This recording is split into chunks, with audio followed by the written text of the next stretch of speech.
এটা হলো আমাদের হোটেল দ্য স্নো ক্রিক। এটা ছিল হোটেলের রিসেপশন এরিয়া এবং এই সামনেই ছিল এই ঘরটার মধ্যে রেস্টুরেন্ট, হোটেলের রেস্টুরেন্ট। এখানেই 3 বেলা যে খাবার দাবার সেগুলো এখানে বন্দোবস্ত ছিল। আমরা সেকেন্ড দিন সকালবেলা ব্রেকফাস্ট করার পর বেরিয়ে গেলাম সেকেন্ড দিনের যে যে স্পটগুলো ঘুরতে যাওয়ার কথা ছিল সেখানের উদ্দেশ্যে।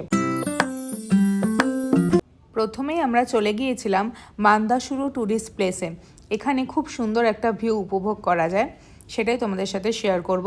বর্ষাকালে যদি তোমরা আসো এখানে খুব সুন্দর ঝর্ণার একটা ভিউ হয়, সেটা কিন্তু দেখতে পাওয়া যায়। আমরা যেহেতু গরমকালে গিয়েছিলাম তাই আমরা ঝর্ণার যে দৃশ্যটা সেটা দেখতে পাইনি, কিন্তু তাছাড়াও এখানকার ভিউটা, পাহাড়ের যে ভিউ সেটা কিন্তু খুব সুন্দর। এখানকার প্রবেশ মূল্যও মাথাপিছু 10 টাকা করে ছিল। এই জায়গাটা ছিল মান্দাসুরু ভ্যালির একটা রেস্টুরেন্ট বা হোটেল যা বলতে পারো, কিন্তু আমরা অনেকটা সকালে গিয়েছিলাম বলে এই রেস্টুরেন্টটা খোলা ছিল না। আর সামনে দেখতে পাচ্ছ ওটা একটা ওয়াচ টাওয়ার করা রয়েছে, ওখান থেকেই কিন্তু পুরো ভিউটা উপভোগ করা যায়। এই মান্দাসুরু ভ্যালি দারিংবাড়ি থেকে 30 কিলোমিটার দূরত্বে অবস্থান করে।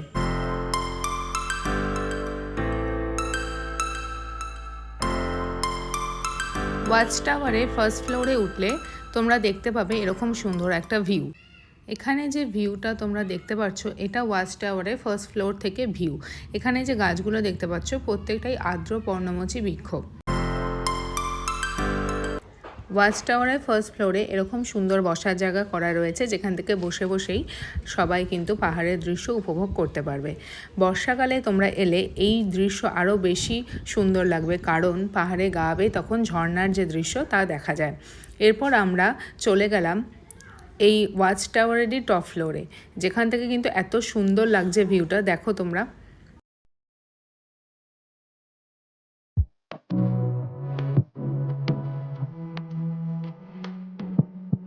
মান্দাসুরু থেকে ফেরার পর আমরা চলে গিয়েছিলাম একটা ওয়াটারফল দেখতে, কিন্তু যেহেতু এখন মার্চ মাস আর সেখানে তখন জল ছিল না ওই ওয়াটারফলটাতে। দেখো এখানে যখন বর্ষাকাল সেই সময় কিন্তু এখানে টিকিট কেটে প্রবেশ করতে হবে, 10 টাকা এন্ট্রি ফ্রি। তো কিন্তু সেই সময় আমরা যে সময় গেছিলাম আমরা নিচ অবধি গিয়েছিলাম, কিন্তু আমরা কোনো ওয়াটারফল দেখতে পাইনি। তাই সেখান থেকে ফিরে এসে আমরা চলে গেলাম লাভার্স পয়েন্টে। সেখানে কিন্তু খুব সুন্দর ঝর্ণা আমরা দেখতে পেয়েছি।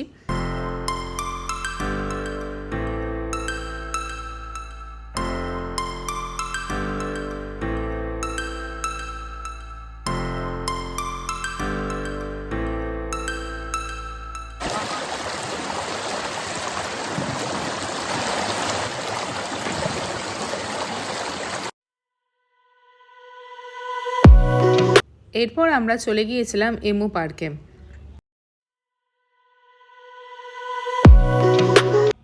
এখানে প্রবেশ মূল্যও ছিল 10 টাকা, কিন্তু এখানে আমরা মাত্র 6টা এমু পাখি দেখতে পেয়েছিলাম, কিন্তু বাদবাকি পরিবেশটা খুব সুন্দর। সকালবেলা ব্রেকফাস্ট করে আমরা 8টার মধ্যে বেরিয়ে গিয়েছিলাম বিভিন্ন স্পটগুলো ঘুরতে, যেগুলো যেগুলো ছিল আমাদের। সেগুলোর ভিডিও তো তোমাদের সাথে শেয়ার করেইছি এর আগে। এখন 12টার সময় আমরা আবার হোটেলে ফিরে এসেছি। এখন বাজে 1:30। এখন আমরা আবার লাঞ্চ করব। লাঞ্চ করার পর আবার আমাদের 3টের সময় নাগাদ যে ইভিনিংয়ের যে স্পটগুলো ঘোরানোর ছিল সেই স্পটগুলো ঘোরাতে নিয়ে যাবে, সেই হিসাবেই কথা হয়েছে। আর আমাদের ব্রেকফাস্টে ছিল লুচি, তার সঙ্গে ঘুগনি আর ইডলি, বড়া আর পোহা, আর চা তো ছিলই। সেগুলো তোমাদের সাথে শেয়ার করা হয়নি, তাই আমি জাস্ট একবার মুখে বলে দিলাম। আর হোটেলের যে ভিডিও, আমরা কোন হোটেলে রয়েছি সেই ভিডিও তো তোমরা এই ভিডিওটার প্রথমে পেয়েই গেছো। আর কিছুক্ষণ পরে তোমাদের সাথে শেয়ার করব আমাদের রুম ট্যুর। এটা হচ্ছে আমাদের রুম, এটা একটু তোমাদের সাথে শেয়ার করি।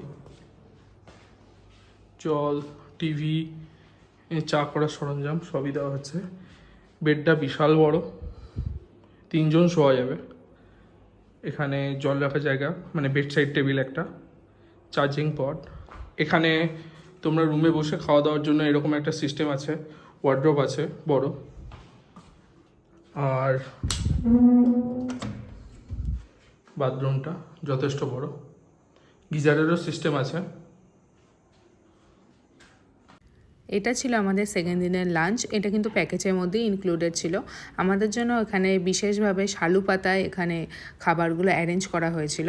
খাবারের মধ্যে যা যা ছিল সেগুলো হলো ভাত, মিক্স ভেজ ডাল, চিংড়ি মাছের মালাইকারি, আলু ভাজা, শুক্তো, রুই মাছের ঝাল, আর তাছাড়া ছিল ওখানে ধোকার ডালনা। তার সাথে সাথে 2 রকম মিষ্টি, চাটনি আর পাঁপড়। প্রতিটা আইটেমই খুব ভালো খেতে ছিল। বাঙালিদের জন্য একদম পারফেক্ট খাবার। আমরা এখন এসেছি পাতাবান্ধা ওয়াটারফল দেখতে। দেখো খুব সুন্দর, এটা অনেকটা বড় ওয়াটারফলটা। ওখান থেকে আসছে এদিক দিয়ে সুন্দর জল, কিন্তু এখন জলের পরিমাণটা কমে গেছে। যেহেতু গরমকাল জলের পরিমাণটা কম, বর্ষাকালে এখানে আরও বেশি সুন্দর হয়। এই যে এখানে জলে গাঁধের মতনও আছে, তার মানে এই সব জায়গা দিয়েও ফল হয় ওয়াটার। একটা সুন্দর গাছের ডাল দিয়ে এখানে একটা সাঁকো মতো করে দেওয়া হচ্ছে। যাওয়া যায়, আর এখান দিয়ে জলটা খুব ফোর্সে বেরোচ্ছে।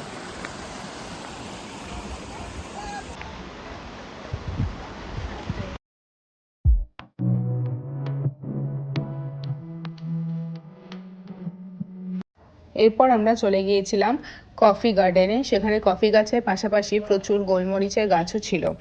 এখানকার এন্ট্রি ফ্রি ছিল মাথাপিছু 10 টাকা করে।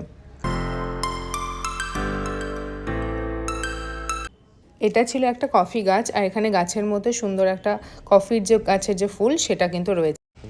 कैसी कड़ा में हाँ कड़ा में ये वाला पका देता है। हाँ उसके बाद इसको रोस्ट करने से हो जाएगा। পেকে এটা লাল হয়েছে, তারপরে এটা শুকিয়েছে, এরপর থেকে ওটা চামড়াটা ছাড়িয়ে। এটা হচ্ছে গোলমরিচ গাছ। দেখো ভালো করে তোমরা যদি লক্ষ্য করো, পাতাগুলোর মাঝে মাঝে এই যে গোলমরিচ গোলমরিচ হয়ে হয়ে আছে। আছে। কফি গার্ডেনে একদম শেষ প্রান্তে রয়েছে একটা ক্যাফে, যেখানে কিন্তু এখানকারই যে উৎপাদন করা কফি সেটা দিয়েই কফি বানানো হয়। কফি গার্ডেনের গেটের বাইরে এরকম বিভিন্ন ধরনের মশলা বিক্রি হচ্ছিল। সব রকম মশলার গুঁড়ো সব কিছু পাওয়া যাচ্ছিল এখানে। কফি গার্ডেনের ঠিক অপোজিটে, মানে রাস্তাটা মাঝ বরাবর যদি যায়, এক সাইডে কফি গার্ডেন আর এক সাইডে এরকম সুন্দর পাইন ফরেস্ট রয়েছে। সেদিন আমরা একটা ওখানকার লোকাল ড্রিঙ্কস ট্রাই করেছিলাম, যেটা ছিল বাদাম ফ্রুট মিক্স, যেটা আমাদের মোটামুটি লেগেছে। রাতের স্নোকিক হোটেল সেজে ওঠে ঠিক এরকমভাবেই। এই হোটেলের আন্ডারে 2-3টে ট্রাভেলারও আছে। আপনারা যারা বড় গ্রুপ নিয়ে আসতে চান তারা এই হোটেলে আসতেই পারেন, ট্রাভেলারে করে ঘুরতে পারেন। সেকেন্ড দিনের রাতে আমাদের ছিল বিরিয়ানি, আর যারা বিরিয়ানি খেতে না চান তাদের জন্য ছিল ফ্রাইড রাইস, চিলি চিকেন। বাঙালিদের যত রকম পছন্দের খাবার সবই কিন্তু প্রায় এই হোটেলে পাওয়া যায়। দ্বিতীয় দিন আমরা কোথায় কোথায় ঘুরলাম, কী কী খেলাম সবই তো তোমাদের সাথে শেয়ার করলাম। এই ট্রিপের লাস্ট দিনে আমরা আরও প্রচুর জায়গা ঘুরেছি, খুব সুন্দর সুন্দর এক্সপিরিয়েন্স হয়েছে আমাদের সাথে, সেগুলো তোমাদেরকে পরের ভিডিওতে শেয়ার করব। তাহলে দেখা হচ্ছে আবার নেক্সট ভিডিওতে, ততক্ষণের জন্য টাটা।